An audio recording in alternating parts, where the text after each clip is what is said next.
Welcome back to Bride or Raise. We are looking at Genesis 48 in a study called Ephraim and Manasseh. Today's section is the blessing, which is verses 8 through 22. That's exactly what we're going to be looking at today, is the blessing that Jacob gives to Joseph's family, to Manasseh and Ephraim. Now, the first few verses set the scene for what follows. Jacob is sitting in bed while he talks to Joseph. Jacob has poor eyesight due to his age, but he can see enough that there are two other people with Joseph. So Jacob asks who is with Joseph, and Joseph explains that it's his two sons. Jacob, hugs and kisses them and explains that he never thought he'd see Joseph, he would never see his face again. But now God has allowed him not only to see Joseph, but also his two children as well. When the Bible says that Joseph removed his boys from his knees here and then bowed, we must remember that Manasseh and Ephraim are not little kids. They're not little children. We know that they were born they were born before Jacob even arrived in Egypt, and that Jacob lived in Egypt for 17 years.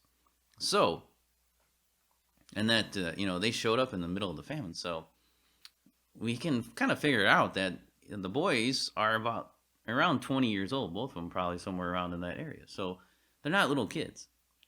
Now, Joseph, in respect to the birth order of his sons, places Ephraim at Jacob's left hand and then Manasseh at his right hand. The right hand would be where the older son is. He's the right-hand man. But Jacob reaches out and crosses his hands when he goes to bless them. And here we have the preference of the younger over the older, just like we've seen over and over again with Isaac and then with Jacob. Here we have it again in the next generation. So Joseph noticed that Jacob had crossed his hands and tried to correct his father, but Jacob refuses. He knows what he's doing. He's not senile. He knows what he's doing. He has intentionally placed Ephraim in the place of firstborn, not Manasseh. Yes, Manasseh would be a great nation, but Ephraim would be the greater. He would be the greater nation. And so this is the way it has to be.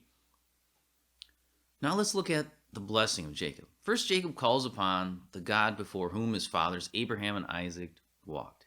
The idea of walking before God has been a theme that we've seen throughout Genesis. If you were to turn back to Enoch, that great man of God, we're told that he walked with God.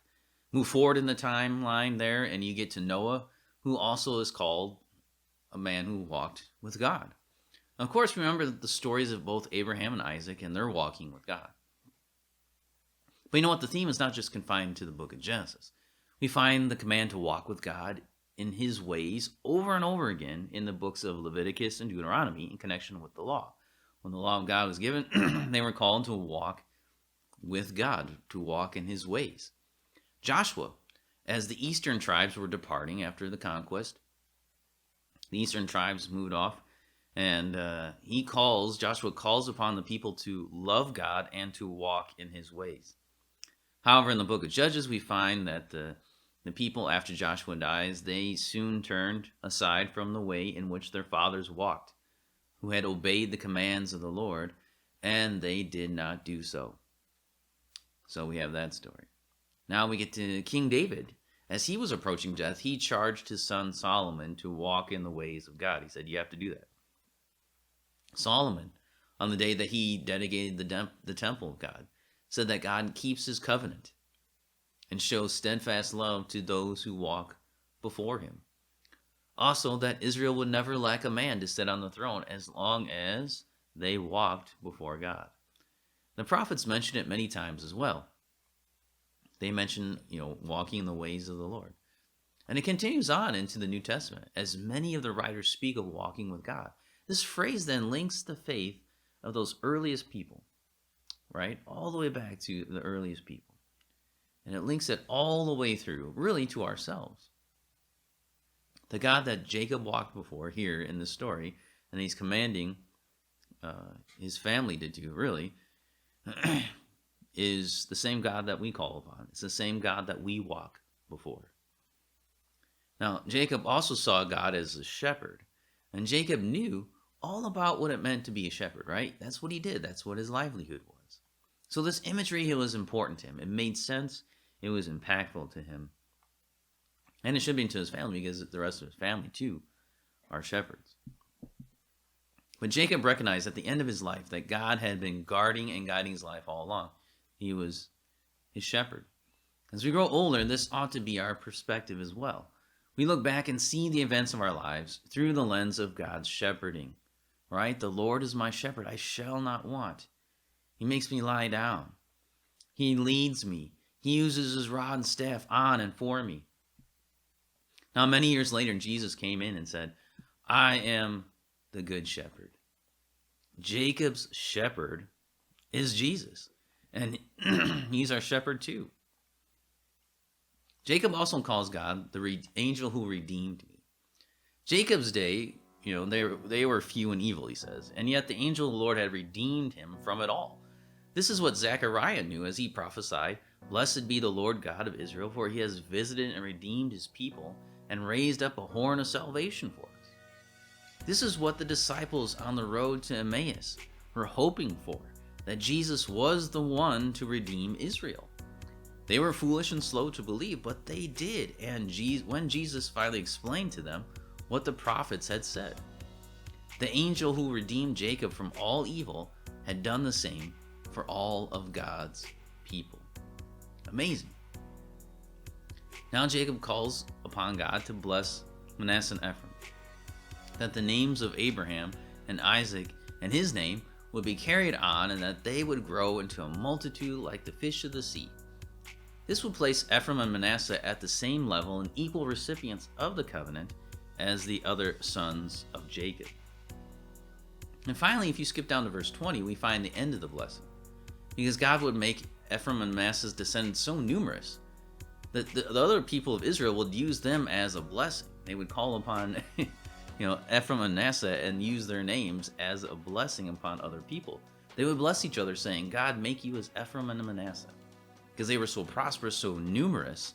So that would be a good blessing to receive, that someone said that to you. May you be like Ephraim and Manasseh. That they were saying that may your family, your household grow and expand. So that's what that was all about. Now there are two last things that Jacob mentions in this private meeting with Joseph and his sons. First, he tells Joseph of the promise that God made to Abraham and him, that God would be with them while they are sojourning in Egypt, and God will bring them back out of Egypt again. This promise that we looked at previously, it's the promise that God would be with them that whole time that they're in Egypt, and he would bring them back. There was the promise that they would be delivered out of Egypt, and so the people could hang on to it. And you kind of see that in Moses' day, though, even though it's been a long time, they should know that their time of deliverance was coming. The promise of 400 years was given to them. Now, I guess they could have been guessing, is this 400 years, or will we leave and then come back, and then that's the promise for 400? They could have been confused about that, or people, after time, just kind of give up and start doubting God, which might have happened too. So, but the people should have been, when that time came, should have been ready, should have been aware of the fact that God was going to take them back out of Egypt again. Anyway, then Jacob also mentions that he is giving to Joseph's family the mountain slope that he took from the land of the Amorites with his sword and bow. We have another verse that's kind of difficult to understand, because when did Jacob take land with his sword and bow? It sounds like he fought. When did he do that? Well, the land part of this is kind of easier to understand. The word mountain slope is the word Shechem in Hebrew. And Joshua would give the plot of land at Shechem, which Jacob bought and lived on before his sons attacked, the city, to Joseph's descendants. So when Joshua goes into the land and there's, they're dividing out the land, Joshua gives Joseph's descendants, so he gives them that mountain slope of Manasseh to Manasseh and Ephraim. He gives the mountain slope of Shechem to them. And Joshua would also bury Joseph's body there in that land that Jacob had bought. So the descendants there believe that verse 22 meant that land owned by Jacob. Now the sword and bow part is the difficulty. Was he prophesying about the future conquest? Did he fight off the Amorites that were trying to divest him of his lawfully purchased land? Did that happen? It's not recorded. So we can't really be certain, but the land in Shechem would become part of Joseph's inheritance. So we don't really know what the bow and, was he just being using, imagery, using some kind of flowery language here to talk about how he had received that land, or was it? He's probably not referring to what Reuben and Simeon did by killing the people. Probably not referring to that because he didn't approve of that. He denounced them for doing that, and which is kind of and Levi and Simeon. Simeon and Levi go in to kill people. He denounced them, and so they're. If you look at the blessing in 49, you see that they're kind of left out of the main blessing. Passes finally to Judah. Reuben's removed because of what he does with Jacob's concubine. Simeon and Levi are removed from the firstborn status because of what they did in Shechem. So it's probably not referring to that. But you have the idea there that Joseph's descendants would receive that plot of land that Jacob bought. So that's the end of the study for today. We've gone through the whole blessing there, Manasseh and Ephraim. Next week we'll get to see the rest of the blessing that he does for the whole family. But this is just that private meeting that he has with Joseph's sons and Joseph. And so we get to see that little, pull the curtain back and get to see the end of life things that are going on with Jacob. It's pretty interesting to think about. But really, the part I find most interesting in this section is the part about who God is. God of Abraham, God of Isaac, and then later on, God would be identified with Jacob as well. So they would use that when they're talking about the one true God. But the idea of the redeeming angel is very interesting. God is my shepherd, So you see all these things, and walking with God. You see all this stuff. It starts here in Genesis and continues on. And the writers of the New Testament pick up all that imagery. And so if we're going to be students of the New Testament, we need to be students of the Old Testament as well, because a lot of the imagery, a lot of things, a lot of the phrases that Christians use really are rooted and grounded in the Old Testament, and were used by the Old Testament believers. And so you kind of see that continuity there between the people of God. And it's not really as divided as some people like to think. There is that flow from one into the next. The same ideas, we're worshiping the same God. It hasn't changed. Jesus came, yes, but Jesus was there in the Old Testament. Jesus was the redeeming angel. Jesus is the shepherd. And so you see that Yahweh, God, is Jesus Christ. Pretty amazing thing as you begin to put these pieces together, as you begin to put the puzzle of your theology together and see how these things come together. And it makes a lot more sense then. It connects you with these, Abraham is our father.